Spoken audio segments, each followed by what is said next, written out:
नमस्कार, डेली 24 भारत देख रहे हैं आप। मैं हूं आपके साथ अनीता शर्मा और शुरुआत करते हैं देवभूमि स्पेशल की। नियुक्ति पत्र वितरण समारोह का भव्य आयोजन किया गया देहरादून में और इस दौरान मुख्यमंत्री पुष्कर सिंह धामी और शिक्षा मंत्री धन सिंह रावत भी मौके पर मौजूद रहे। ऐसे में कई शिक्षक जो है उन्हें नियुक्ति पत्र भी सौंपा गया।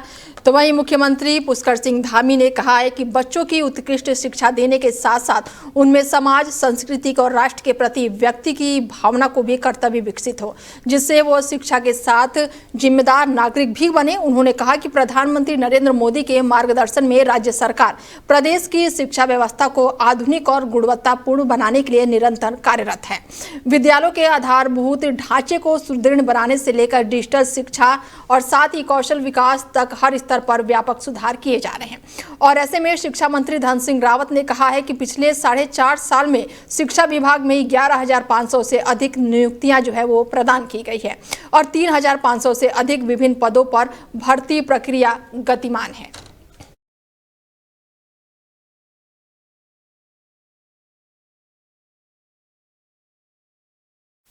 तो वहीं उत्तराखंड में जन कल्याणकारी योजनाओं को अधिक प्रभावी ढंग से लागू करने के उद्देश्य से देवभूमि परिवार पहचान पत्र योजना को जल्द लागू करने की तैयारी है और इसे शीघ्र ही कानून का रूप देने के लिए एक्ट भी बनाया जा रहा है और इस संबंध में विधेयक को आगामी बजट सत्र में रखा जा सकता है। परिवार पहचान पत्र धामी सरकार की महत्वाकांक्षी योजना है और इसके लिए ग्राम विकास विभाग के अंतर्गत संचालित करने का निर्णय लिया गया है, लेकिन बाद में इस योजना के विभाग को सौंप दिया गया है और इस योजना के माध्यम से परिवार को विभिन्न सरकारी योजनाओं का लाभ आसानी से उपलब्ध हो सकेगा। नियोजन विभाग ने इसके लिए आज प्रकोष्ठ का गठन भी किया है। योजना से संबंधित पोर्टल भी तैयार कर लिए गए हैं। हरियाणा की तर्ज पर इस योजना के तहत प्रत्येक परिवार का एक विशिष्ट पहचान पत्र बनाया जाएगा, जिससे केंद्र और राज्य सरकार की योजनाओं का लाभ जो है शीघ्र पात्र लाभार्थियों तक पहुंच सकेगा।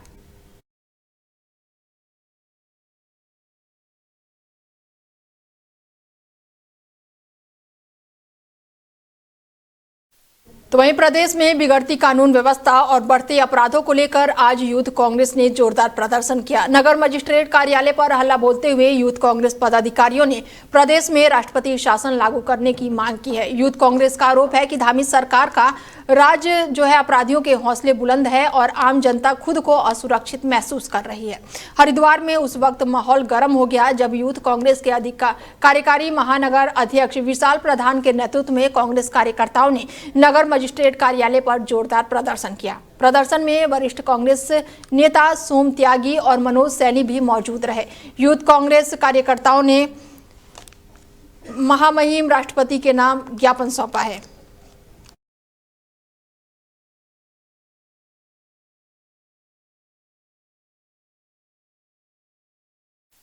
तो वहीं नशे के बढ़ते खतरे को देखते हुए आज ड्रग्स विभाग द्वारा एक सराहनीय पहल की गई। वरिष्ठ ड्रग्स इंस्पेक्टर अनीता भारती द्वारा एक निजी स्कूल में छात्रों को नशे के दुष्प्रभाव के प्रति जागरूक किया गया। कार्यक्रम के दौरान छात्रों को बताया गया कि नशा न केवल शारीरिक और मानसिक स्वास्थ्य को नुकसान पहुंचाता है, बल्कि भविष्य को भी अंधकार में बना देता है। इसके साथ ही ड्रग्स इंस्पेक्टर ने छात्रों से संवाद करते हुए कहा कि नशे की लत व्यक्ति की सोच, पढ़ाई और पारिवारिक जीवन को प्रभावित करती है।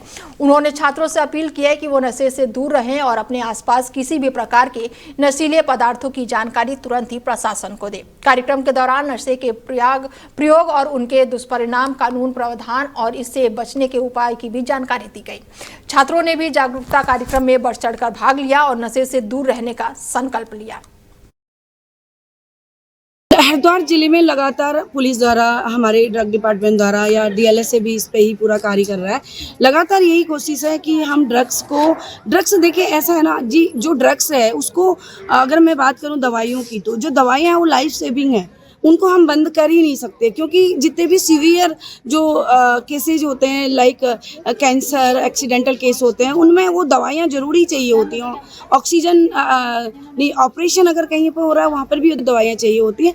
बट दिक्कत क्या आ रही है कि लोग उसको मिसयूज कर रहे हैं। जो है सिवडेल कॉलेज में एक जागरूकता अभियान चलाया गया था, जिसमें DLSA की टीम और मेरे द्वारा यहाँ पे बच्चों को कुछ अवेयरनेस टिप्स दिए गए हैं, जिसमें बच्चों को उनके जीवन के प्रति उनके क्या जो है लक्ष्य होना चाहिए, क्या उनके अधिकार हैं और किस तरीके से उन्हें अपने जीवन को बहुमूल्य बनाना है और एक उचित दिशा देनी है, और किस तरीके से उन्हें नशे से जो है दूर रहना है। और साथ ही जो बच्चे हैं वो बहुत सच्चे होते हैं। उनके घर में अगर कोई इस तरीके की एक्टिविटी करता है, अगर कोई नशा कर रहा है तो उसका विरोध करें, और साथ ही अगर कहीं पर ऐसी कोई ड्रग्स की लिप्तता पाई जाती है तो उससे रिलेटेड कोई भी सूचना हो तो जो है हमें बताएं। कई बच्चों द्वारा जो है मेरा नंबर भी लिया गया है कि अगर हमें कोई भी ऐसी एक्टिविटी दिखेगी तो हम आपको इन्फॉर्म करेंगे। जो आज हमारी मैम आई हैं, जो हमें सिखाने आई हैं, वो हमें ये सिखाती हैं कि कैसे मतलब जैसे हमारे घर में कोई ड्रग्स वगैरह पीता है तो हम उसको कैसे मतलब छुड़वा सकते हैं, कौन से हेल्पलाइन नंबर पर कॉल कर सकते हैं। और मतलब आज हमें ये भी बताया गया है कि अनसेफ़ चीज़ क्या होती है और सेफ़ चीज़ क्या होती है। सेफ़ चीज़ वो होती है मतलब जिससे हमें कोई प्रॉब्लम नहीं होती, और अनसेफ चीज़ वो होती है जिससे हमें बहुत प्रॉब्लम होती है। अनसेफ चीज़ में हम एग्जांपल ले सकते हैं, जैसे कोई मतलब हमें परेशान करता है या घर से हम जब बाहर जाते हैं कोई हमें हमारे पीछे पीछे आता रहता है, और अनसेफ चीज़ में वो आता है। तो वहीं सोशल मीडिया पर लाइक्स और फॉलोअर्स की चाहत अब जानलेवा साबित होती नजर आ रही है। रील बनाने के जुनून में एक युवक ने अपनी जिंदगी को दांव पर लगाते हुए एक खौफनाक स्टंट किया, जिन्हें देखकर हर कोई सिहर उठा। मामला रुड़की का बताया जा रहा है, जहां एक युवक ने हाईवे पर बने लोहे के पुल पर चढ़कर रील वीडियो बनाया।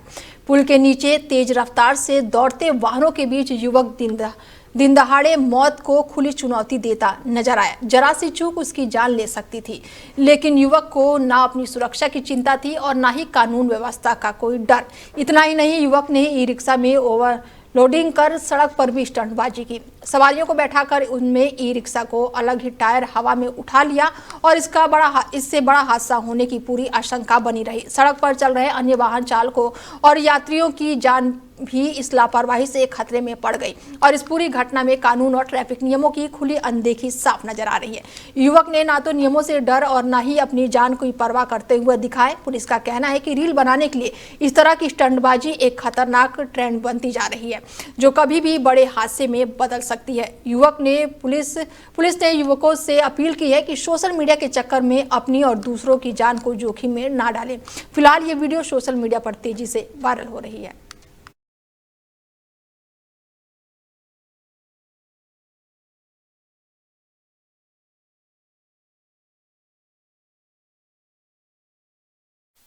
तो वहीं खटीमा में तुषार हत्याकांड की आग जो है वो ठंडी नहीं हुई है और सरेआम चाकूबाजी की एक और सनसनीखेज वारदात जो है शहर को दहलाती है। ताजा मामला इस्लाम नगर का है, जहां पर मामूली विवाद में एक युवक पर जानलेवा हमला किया गया। मिली जानकारी के अनुसार विवाद की शुरुआत जो है बेहद ही मामूली बात से हुई, लेकिन देखते ही देखते गुस्सा इतना बढ़ गया कि नाबालिग युवक ने फरदीन के पेट में चाकू मार दिया। लहूलुहान हालत में फरदीन को आनन फानन में अस्पताल में भर्ती कराया गया। ड्यूटी पर तैनात डॉक्टर BP सिंह ने राहत की खबर देते हुए बताया कि चाकू का घाव जो है वो बहुत गहरा नहीं था, जिसके चलते युवक की जान बच गई और उसका उपचार जारी है। घायल फरदीन के हमले का आरोपी जो है अरमान नाम के युवक पर बताया जा रहा है और वारदात के तुरंत बाद ही मौके पर मौजूदा पड़ोसियों ने हिम्मत दिखाई और आरोपी को धर दबोचा और पुलिस के हवाले कर दिया, जिसके बाद से पुलिस अब आगे की कार्रवाई में जुटी हुई है। 22 वर्षीय युवक को नागरिक चिकित्सालय खटीमा में लाया गया है, जिसके द्वारा बताया गया है कि उसको चाकू से किसी ने उसके ऊपर वार किया है। अभी फिलहाल उसकी स्थिति सामान्य है और उसका इलाज नागरिक चिकित्सालय खटीमा में किया जा रहा है। मेरी किराने की शॉप है नूरी मस्जिद वाली गली में। उसके घर से उसकी मासी आई थी बच्चों को चीज़ दिलाने के लिए, तो बार बार चीज़ चेंज कर रही थी। मैंने बोला नहीं करूँगा करके, उनने मेरे फेंक के मारी, मैंने उठा के बाहर फेंकी, उनके लग गई ऊपर। फिर वो गाली गलौज पे आ गई। मैंने बोला जाकर किसी जेंट्स को भेजो, तुमसे क्या मैं गाली गलौज करूँ। बोली जेंट्स को बुलाते हैं। बाद में उनके घर के सारे जेंट्स आए, बोले अब मर्द आ गए, अब आओ बाहर। मेरे घर वाले दोस्त यार सब बात कर रहे थे, उन्हें समझा रहे थे, मोहल्ले के लोग भी समझा रहे थे। मैं बाहर निकल कर आया, वहाँ मुठभेड़ हो गई।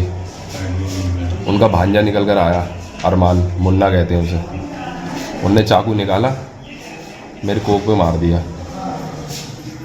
फिर मेरे ब्लड निकलने लगा। तब मैंने देखा, जब मेरी सांस उखड़ने लगी तब मेरे भाई सब लोग मुझे लेकर के हॉस्पिटल आए। वो रुद्रपुर हाजिर होने जा रहा था, चाकू ले गए। मेरे भांजे ने उसे पकड़ा वहाँ पे। फिर वहाँ पुलिस ने आकर उसको पकड़ लिया, उसे चौकी में ले गए। चाकू भी बरामद हुआ उसके पास में, जो उसने मारा। आपका नाम? मेरा नाम फरदीन है। वो कहाँ का रहने वाला है? वो नूरी मस्जिद के पास का रहने वाला है, वार्ड नंबर 9 का ही है वो भी। क्या नाम है उसका? अरमान नाम है, मुन्ना बोलते हैं उसे। पिताजी का नाम उसके राजू है। तो वही खबर जो है जनपद उधम सिंह नगर के खटीमा से है, जहां पर तिराहे पर लगे तिरंगा झंडा खराब अवस्था में पाया गया है, जो राष्ट्रीय ध्वज के सम्मान के विपरीत है। माननीय विधायक ने जिलाधिकारी से संपर्क कर तत्काल नया तिरंगा स्थापित करने की मांग की है। उन्होंने कहा कि राष्ट्रीय ध्वज का सम्मान सर्वोपरि है और लापरवाही स्वीकार नहीं की जाएगी। प्रशासन से शीघ्र ही कार्रवाई की अपेक्षा की गई है। और इस दौरान नगर पालिका के अधिशासित अधिकारी प्रियंका सिंह ने बताया कि 2 दिन पहले हुई बारिश और आंधी और ओलावृष्टि के कारण झंडा जो है वो पूरी तरह से क्षतिग्रस्त हो गया है और हमें सूचना मिलते ही कार्रवाई शुरू कर दी गई है और हमारे द्वारा संबंधित ठेकेदार को बुलाया गया है और जल्दी उसे सही करने के निर्देश भी दिए गए हैं। ये जो भी हाल ही में एक आध दिन पहले जो तेज वर्षा हुई है, ओले भी गिरे हैं, उस आंधी के उससे हुआ है। ये जैसे हमारे संज्ञान में आया है तो हमने तुरंत कार्रवाई करते संबंधित ठेकेदार को बुला लिया है और वो कर देगा। आज के दिन वो झंडे को वहाँ से सम्मान वहाँ से हटा के नए झंडे को वहाँ पे लगाएगा। 2 दिन से तो नहीं कहेंगे, जैसे हमारे संज्ञान में आया वैसे ही हमने इसमें त्वरित कार्रवाई करते हुए, क्योंकि ये ऑफिस कार्यालय स्टाफ के द्वारा नहीं हटाया जाता। अगर हमारे द्वारा हटाया जाता तो इसमें है कुछ ऐसी टेक्निक कि उसको संबंधित ठेकेदार द्वारा जो कर्मचारी है वही हटा सकते हैं। इसलिए हमारे द्वारा इसे हटाया नहीं गया, उनसे संपर्क किया गया। उनके आने में जितना ही वक्त लगा उसके अनुसार उसके बाद फिर हमारे द्वारा हटा।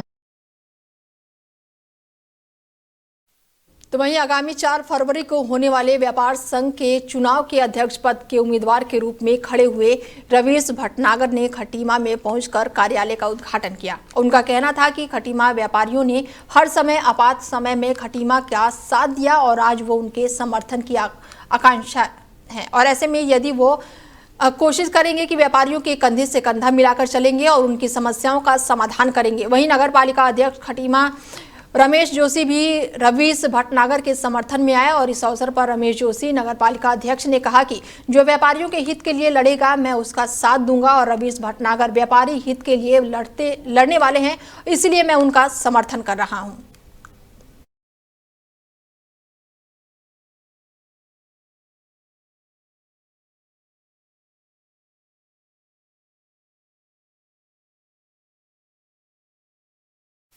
तो वहीं मसूरी नगर पालिका परिषद की अध्यक्ष मीरा सकलानी ने पूर्व पालिका अध्यक्ष अनुज गुप्ता पर पर्यावरण मित्रों के अधिकारों के हनन और नियमों के उल्लंघन का गंभीर आरोप लगाया है।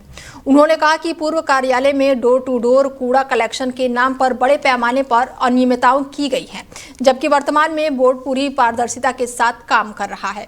पालिका अध्यक्ष ने बताया कि 25 लाख रुपए से अधिक के टेंडर को नियमानुसार ऑनलाइन किया जाना चाहिए था, लेकिन पूर्व में इसे ऑफलाइन करना अपने चहेतों को लाभ पहुंचाना था। उन्होंने आरोप लगाया कि किन संस्थाओं द्वारा कागज में 160 कर्मचारियों को दिखाया गया था, जबकि वर्तमान में केवल 110 कर्मचारी ही कार्यरत हैं और से जो कर्मचारी हैं वो तो ग्राउंड पर नजर आए हैं और ना ही उन्हें ESI और PF जैसी वैधानिक सुविधाएं मिल पा रही हैं।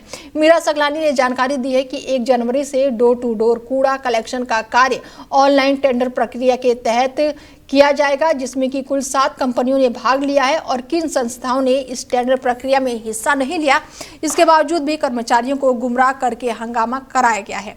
उन्होंने बताया कि पूर्व कार्यकाल में पर्यावरण मित्रों को मात्र 8,000 रुपये प्रतिमाह वेतन दिया जाता था, जबकि मुख्यमंत्री की घोषणा के अनुसार 500 रुपये प्रतिदिन का वेतन लागू नहीं किया गया। वर्तमान बोर्ड ने इस घोषणा को लागू करते हुए पर्यावरण मित्रों को अब 17,000 रुपये से अधिक मासिक वेतन के लिए सुविधा देने की शुरुआत की है। पालिका अध्यक्ष ने पूरे बोर्ड द्वारा लगाए गए बायोमैथ प्लांट भी सवाल खड़े करे और इसके साथ ही प्लांट और करीब 1.5 करोड़ रुपए का खर्चा भी किया गया, लेकिन ये अभी संचालित नहीं हुआ है। ऐसे में मीरा सकलानी ने कई तरह के गंभीर सवाल उठाए हैं।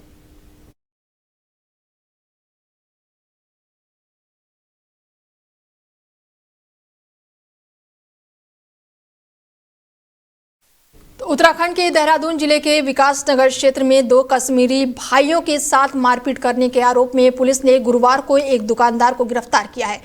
देहरादून के वरिष्ठ पुलिस अधीक्षक अजय सिंह ने बताया कि कश्मीर में रहने वाले 17 साल तबीस और 20 साल के दानिश नाम के 2 भाइयों का बुधवार शाम को एक दुकान से सामान खरीदने को लेकर दुकानदार संजय यादव से कहासुनी और विवाद हो गया और इसी दौरान यादव ने दुकान के युवकों के साथ गाली गलौज की और मारपीट की। उन्होंने बताया कि घटना में तबीस के सिर पर चोट आई है, हालांकि दोनों युवक अभी ठीक है और इस बारे में एसएसपी ने बताया कि दोनों भाई छुट्टियों में कश्मीर से अपने पिता के पास आए थे, जो विकास नगर से सटे हिमाचल प्रदेश में किराए के एक मकान में रहते हैं और आसपास के इलाकों में फेरी लगाकर शॉल और अन्य सामान बेचने का काम करते हैं। फिलहाल पुलिस ने बड़ी कार्रवाई करते हुए इस मामले में एक आरोपी को गिरफ्तार कर लिया है।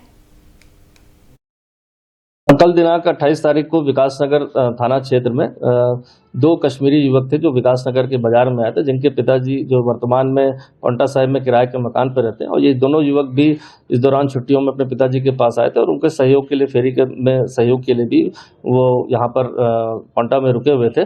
कल विकास नगर में एक दुकानदार से इनकी किसी बात को लेकर वहाँ पर कहासुनी हो गई, जिसमें दुकानदार द्वारा जो है उन पर हमला किया गया, जिससे वो इंजर्ड हुए थे। इंजर्ड के बाद उनका मेडिकल कराया गया। मेडिकल और तहरीर के आधार पर जो है मुकदमा सुसंगत धाराओं में दर्ज कर लिया गया है। जो इसमें मेन अक्यूज था अभियुक्त संजय यादव, उसको हिरासत में ले लिया गया और सुसंगत धाराओं में जो है इन्वेस्टिगेशन के बाद इसको न्यायिक इसमें रिमांड के लिए पेश किया जाएगा। अन्य जो भी इसमें बात साक्ष्यों के तौर पर आई, वो सभी सीसीटीवी फुटेज अन्य चीज़ों को कलेक्ट किया जा रहा है और जो मेन इसमें अक्यूज था उसको अभी हिरासत में ले जाएगा। आगे की पूछताछ और इन्वेस्टिगेशन जारी है। कल दिनांक तो वहीं हिमाचल प्रदेश में हाल ही में हुई बर्फबारी के कारण अभी भी लोगों की परेशानियां कम नहीं हुई है। बर्फबारी और बारिश जहां राहत लेकर आई है, लेकिन सड़कें बंद होने से आवाजाही में दिक्कतें हो रही हैं। आपदा प्रबंधन ने मिली रिपोर्ट के अनुसार प्रदेश में बर्फबारी के चलते अभी भी राष्ट्रीय राजमार्ग समेत करीब 655 सड़कें बंद हैं, जिससे लोगों को आने जाने में परेशानियां हो रही हैं। हिमाचल प्रदेश में शुक्रवार को मौसम साफ रहा और धूप खिली रही। हालांकि मौसम विभाग ने 30 जनवरी को यानी कि आज ऊंचाई वाले पहाड़ों पर हल्की बर्फबारी और बारिश के अनुमान लगाए हैं। साथ ही 31 जनवरी से 3 फरवरी तक फिर से भारी बर्फबारी और बारिश हो सकती है और 1 फरवरी के लिए येलो अलर्ट जारी किया गया है। मनाली शहर और आसपास के कई गाँव में 18 घंटों से अधिक समय से ब्लैकआउट है, जिस बिजली गुल होने के साथ ही पानी की आपूर्ति भी पूरी तरह से ठप हो गई है। होटल, रेस्टोरेंट और घरों में लोग बर्फीली ठंड के बीच पानी और बिजली के लिए जूझ रहे हैं। शिमला के कुफरी में बर्फ का दीदार के लिए बड़ी संख्या में सैलानी पहुंच रहे हैं। विभाग ने विस्तृत अवधि मौसम पूर्वानुमान भी जारी किया है और इसके अनुसार 30 जनवरी से 5 फरवरी के पहले सप्ताह के कुछ दिनों के दौरान राज्य के ऊंचे पहाड़ी और आसपास के मध्य पहाड़ी इलाकों में अनेक स्थलों पर हल्की सी मध्य बर्फबारी और बारिश हो सकती है।